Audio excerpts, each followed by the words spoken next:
Hi guys, I hope you're well. So let's get into this forex trade that I've just entered, and the market's closed for the weekend, so we'll probably see a lot of movement on Monday morning and the rest of the week.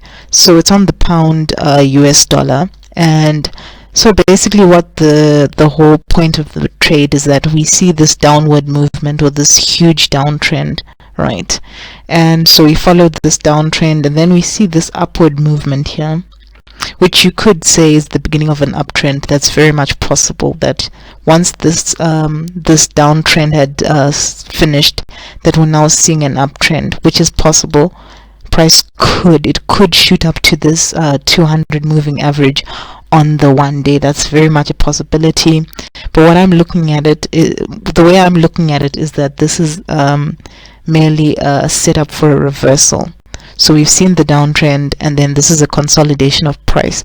So consolidation is basically when price gets trapped in a movement. So it could be a flag pattern, it could be a rising wedge, falling wedge, or any of those descending triangle patterns. So basically price is consolidated, and we're going to see a reversal.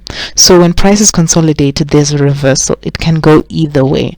I want to emphasize that. So when you're right and you're correct in the direction that it goes, it's a very good trade, especially if you pyramid your trades. Pyramiding your trades is simply adding to your winning trades.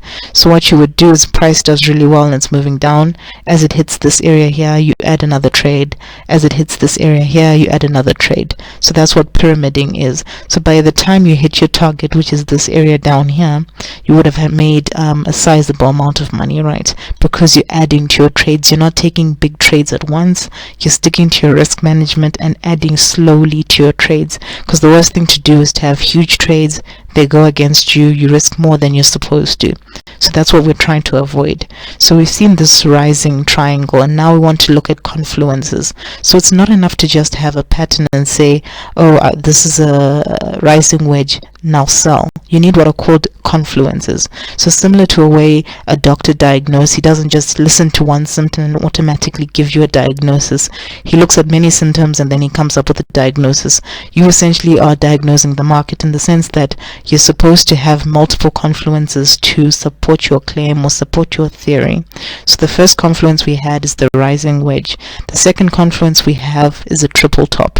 If you don't know what a triple top is, it merely is three points that touch support or resistance line. So this is point number 1, point number 2, and point number 3. So this would be essentially the neckline in terms of our mini target. So that's confluence number 2.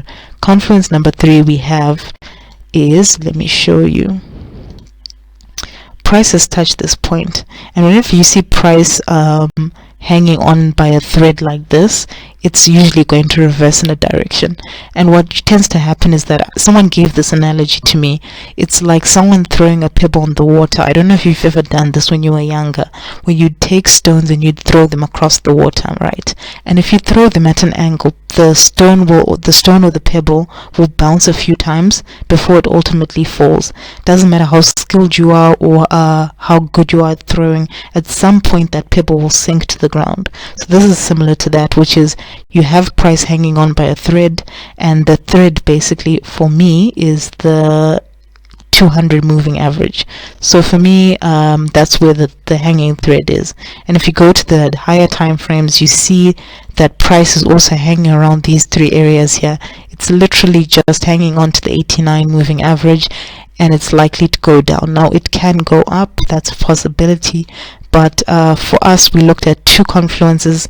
No, that's 3 confluences, and then if you want, sometimes there's a 4th confluence. And for me, what a 4th confluence is basically when there's a crossover between the 8 and the 21 moving average. So when there's a crossover between the 21 and the 8 moving average, price tends to move in some direction. So as you can see, price moved down when there was a crossover here, and here was the crossover again, and that's when I placed the trade. So the crossover could do anything. It could come up, it could go down, but it's more about likelihood and probability. That's the whole game. It's about likelihood and probability. Yes, it can go against you, but is it probable that it's going to go against you or for you? That will ultimately determine whether you place the trade or not. Remember to stick to your risk management, guys, and have a great weekend.